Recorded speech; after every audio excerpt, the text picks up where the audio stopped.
UPSC के इम्तिहान में कोई फर्जी सर्टिफिकेट लगाकर बैठे, परीक्षा पास हो जाए और उसके बाद वो ट्रेनिंग भी लेने लगे। यूपीएससी जो देश की सबसे सर्वश्रेष्ठ संस्था मानी जाती है, उसके अभ्यर्थियों की भी सर्टिफिकेट फर्जी मिलने लगे, तो ये कितनी चिंता की बात है। यूपीएससी को इसके लिए स्पष्टीकरण देना पड़े, पुलिस से ये कहना पड़े कि ये धोखा हुआ है, केस दर्ज करो, और पुलिस केस दर्ज करे।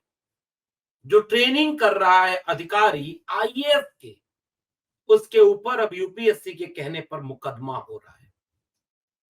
ईडब्ल्यूएस की सर्टिफिकेट का लाभ वो लोग उठा रहे हैं और आईएएस बन रहे हैं जो लोग पिछली नौकरियों में आईपीएस या ऐसी ए कैटेगरी की नौकरियों में चुने जा चुके थे।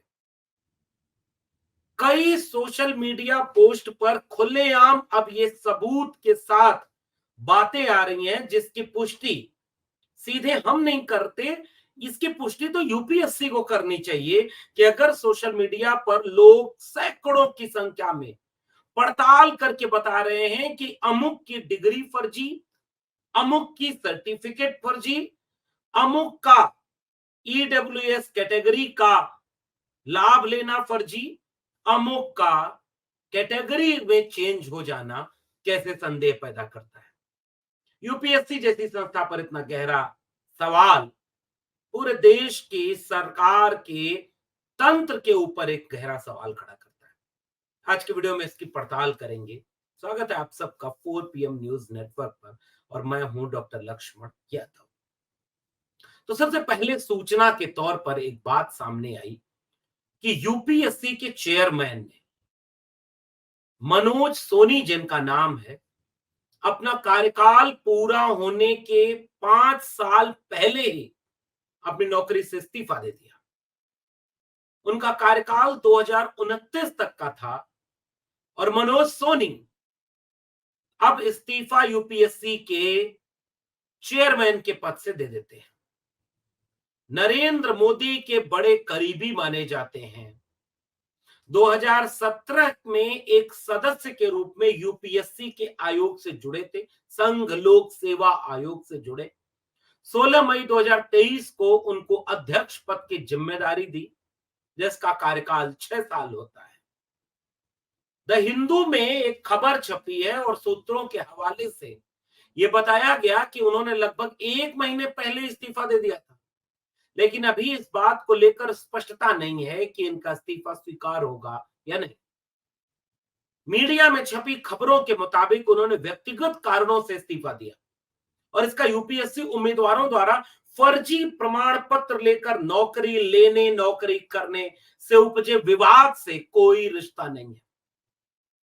लेकिन दूसरी तरफ सोशल मीडिया पर यह बात वायरल हो रही है कि जितने आरोप यूपीएससी के ऊपर उठने शुरू हो गए थे, लगने शुरू हो गए थे, फर्जी दस्तावेजों की पड़ताल लोग करना शुरू कर दिए थे और एक के बाद एक तमाम सबूत सोशल मीडिया पर तैरने लगे।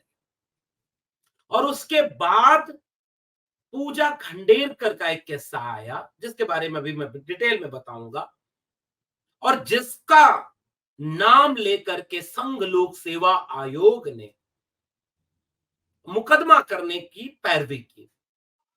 और सोशल मीडिया पर तो इतने ज्यादा लोग हैं, सोशल मीडिया पर इतने लोग इसके बारे में लिख रहे हैं जिसका कोई वारा न्यारा नहीं।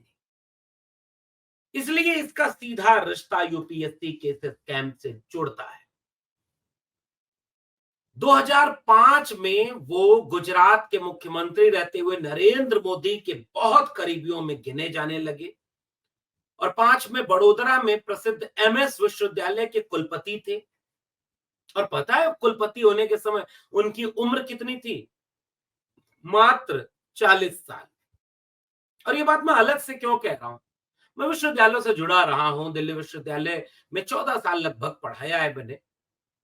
और इस बात की पड़ताल करते हुए ये बात पुख्ता तरीके से हम कहना और समझाना चाहते हैं कि कोई 40 साल में कुलपति बन ही नहीं सकता, यद्यपि कि वो नॉन बायोलॉजिकल हो या नॉन बायोलॉजिकल लोगों से उसका सीधा इतना बड़ा रिश्ता हो, तो फिर तो वो जो चाहे जब चाहे, अगर जय शाह बन के कोई इतनी कम उम्र में बीसीसीआई का चेयरमैन बन सकता है और कभी कावड़ लेने नहीं जाता, तो फिर देश में कभी भी कुछ भी हो सकता है। फिर ये तय होता है इस बात से कि आपकी ताकत कितनी है।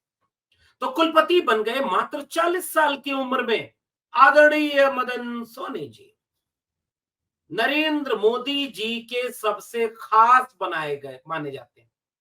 एक अखबार की खबर बताती है कि अपने पूरे इलाके में बाबा साहब के नाम पर एक ओपन यूनिवर्सिटी है, फिर उसके कुलपति बनाए गए। तो अपने क्षेत्र में वो छोटे मोदी कहे जाते थे, आरएसएस से गहरे तौर पर जुड़े रहे और उनका भाव भंगिमा सब कुछ इस तरफ इशारा करता था। लोग ये सवाल उठाने लगे कि क्या देश के हर संस्था पर अब आरएसएस वालों का ही कब्जा है। आपको याद होगा ना, उपराष्ट्रपति ने पीठ पर बैठे बैठे कहा था कि मुझे गर्व है कि मैं आरएसएस का हूं। कल्पना करके सोच के बताइए कि कोई और वहां पर इस तरह से कह सकता है क्या? लेकिन हाँ, इस देश में ये होता है। 2 विश्वविद्यालय के कुलपति 3 कार्यकाल तक, और उसके बाद इतने गहरे रिश्ते, इतने नजदीकी रिश्ता, एक पे एक इतना मजबूत पद, और इन पदों के बाद ये सारी कवायद कि वो अब इस्तीफा दे रहे हैं। संघ लोक सेवा आयोग में जब मैं यूपीएससी की तैयारी किया करता था, तो 2014 में हमने एक आंदोलन खड़ा किया कि उसमें भारतीय भाषाओं के लोगों का सफलता का प्रतिशत ही नहीं मिल पाता। भारतीय भाषाओं के लोग उस बार 980 के आसपास, जितना मुझे याद आ पा रहा है, पद थे, जिसमें से केवल 27 लोग गैर अंग्रेजी भाषी थे।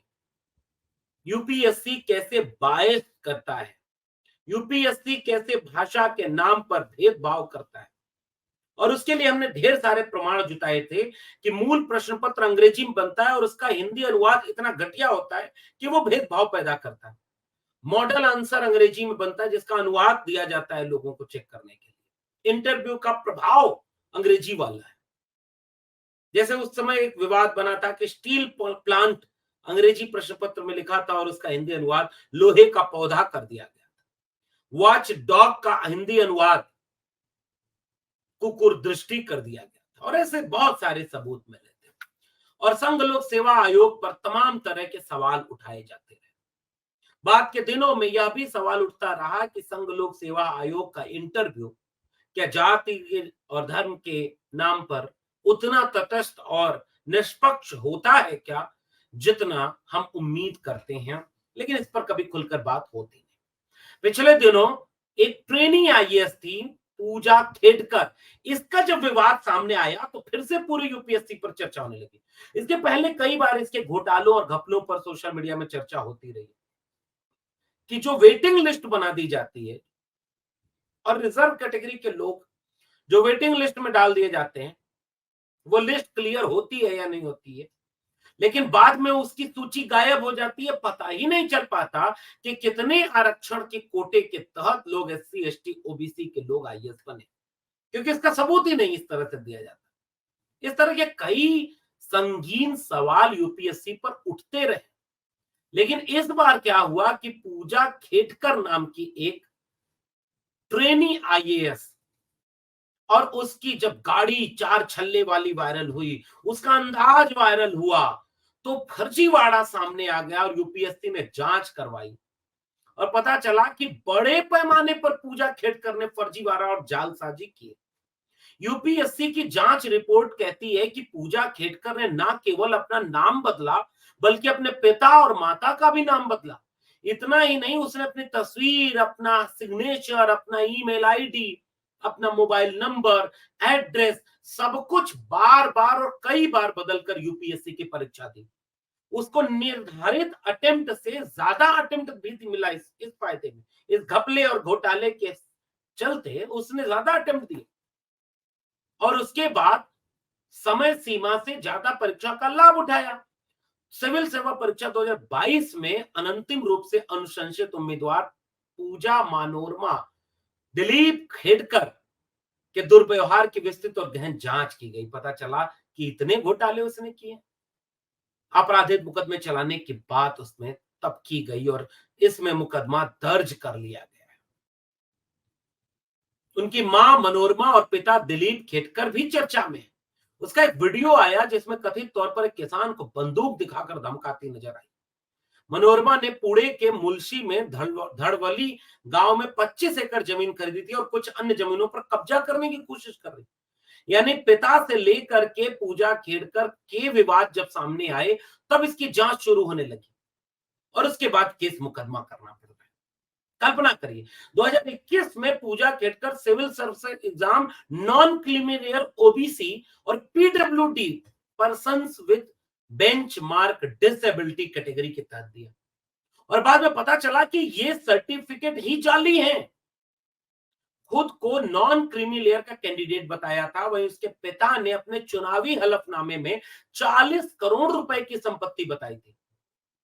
तो वो नॉन क्रीमी लेयर में ओबीसी का फायदा कैसे उठा रही है? और यदि किसी कैंडिडेट के पिता की आय 40 करोड़ रुपए, उसके बाद पुणे में 4 स्थानों और अहमदनगर में 3 जगहों पर जमीन है, कुल संपत्ति 1,93,00,000 रुपए है, 42 लाख रुपए आय हो रही है और उसके बाद उनका पीडब्ल्यूडी वाला भी सर्टिफिकेट फर्जी, ऐसा पूरी सोशल मीडिया पर भरा पड़ा है। एक दूसरे आईएएस अभिषेक सिंह का नाम मीडिया में चर्चा में है और मैं फिर से पूरे पड़ताल के साथ कह रहा हूं, ये सोशल मीडिया में जितनी चर्चा है इसकी पुष्टि हम नहीं कर रहे कि किसी का हमने नाम ले लिया तो हम ये आरोप लगा रहे हैं। ये बात पूरी सोशल मीडिया में तैर रही है, वो हम बात आपके सामने रख रहे हैं। यूपीएससी को या इन लोगों को इसकी पड़ताल करके पुख्ता जानकारी सामने समाज के रखनी चाहिए। हम तो वो बातें बता रहे हैं कि जो फर्जीफिकेशन का पूरा मामला यूपीएससी के अंदर में आ गया। अभिषेक सिंह फर्जी डिसेबिलिटी का सर्टिफिकेट लगाकर यूपीएससी परीक्षा पास की और आईएएस है, 2011 बैच के आईएएस है। और ये मीडिया में खबरें चल रही हैं कि उनका डांस करने और जिम का वायरल हो रहा है वीडियो, रील्स बना रहे हैं। अमिताभ चौधरी नाम का एक शख्स है जो एक्स अकाउंट पर उनके डांस का वीडियो शेयर करता है और फिर कहता है कि देखिए डांस करने में कोई परेशानी नहीं है, लेकिन 2010 में डिसेबिलिटी कैटेगरी में यूपीएससी की परीक्षा दी, पास हुए और आज आईएएस है। हर साल दर्जनों फर्जी विकलांगता और फर्जी जाति प्रमाण पत्र के मामले सामने आते हैं। सिस्टम को धोखा देकर ऐसे जाने कितने लोग आईएएस बने होंगे, आईपीएस बने होंगे, लेकिन क्या यूपीएससी की साख पर यह सवाल या निशान खड़ा नहीं करता? पहले वो ईडब्ल्यूएस कोई है और सिलेक्शन हो गया, कोई बड़ी कैटेगरी की नौकरी मिल गई और उसके बाद फिर भी वो ईडब्ल्यूएस का फायदा उठा रहा, कोई विकलांगता का सर्टिफिकेट बनाकर इसका फायदा उठा रहा। तो फिर ये कितना बड़ा अन्याय उस पूरे समुदाय के लिए है जिसके लिए ये आरक्षण के प्रावधान किए गए। और देश की सबसे प्रतिष्ठित संस्था यूपीएससी, क्या कागज पत्र चेक करने में जब इसके ऊपर पब्लिक में इतने सवाल उठ रहे हैं तो उसकी साख कहां बची? तब इशारा लगता है कि क्या ये सब कोई सुनियोजित तंत्र, कोई स्कैम की तरह तो नहीं हो रहा है और जरूरतमंद का हक छीन लिया जाए। सोशल मीडिया पर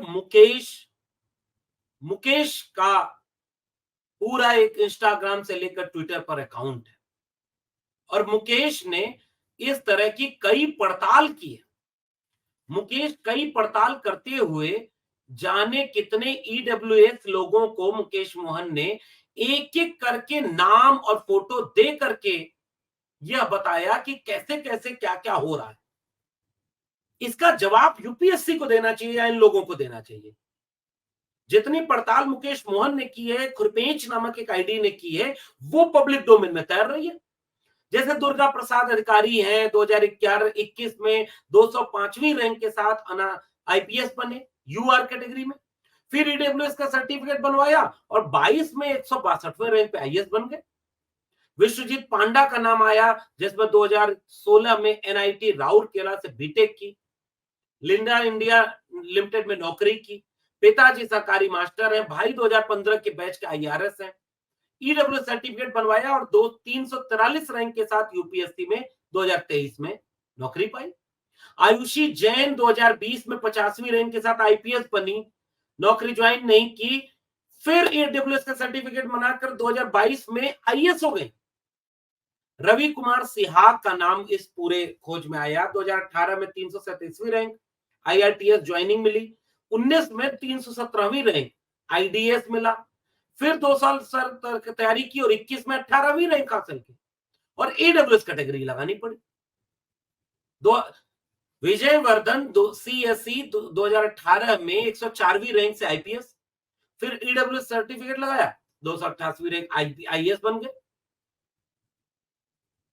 विपिन दुबे, पिता अधिवक्ता, दादा बीडीओ, ईडब्ल्यूएस की सर्टिफिकेट, 2021 में 361वीं रैंक आईपीएस, फिर 2023 में 238 रैंक के साथ आईएएस। आनंद सिंह 2019 में यूपी पीसीएस में ईडब्ल्यूएस लगाया और उसके बाद यूपीएससी 2020 में ईडब्ल्यूएस लगाया, आईपीएस नियुक्त हुए और 21 में फिर ईडब्ल्यूएस लगा के आईएएस बन गए। ऋषिराज राय लेखपाल रहे, फिर ईडब्ल्यूएस सर्टिफिकेट बनवाया, डिप्टी जेलर बने, 20 में डिप्टी जेलर से शादी की, 2022 में ईडब्ल्यूएस सर्टिफिकेट से 336वीं रैंक आईआरएस।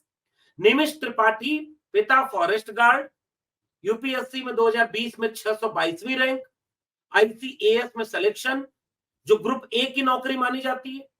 फिर ईडब्ल्यूएस की सर्टिफिकेट का 2023 में 368वीं रैंक। शिव नारायण शर्मा 2017 में आईआरएस, 278वीं रैंक, जनरल कैटेगरी। 2018 में आईपीएस 149वीं रैंक, जनरल कैटेगरी। 2020 में आईएएस 220वीं rank, EWS category. Ashima Goyal 2019 में 65वीं रैंक, फिर ईडब्ल्यूएस लगाया।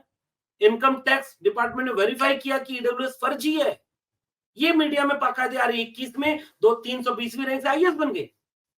पीडब्ल्यूडी की सर्टिफिकेट में ऐसे ही 2019 में प्रियांशु, पीडब्ल्यूडी कोटा 5वीं कैटेगरी के साथ 650वीं रैंक हासिल की, सर्विस अलॉट नहीं। 2021 में 245वीं रैंक ले आए।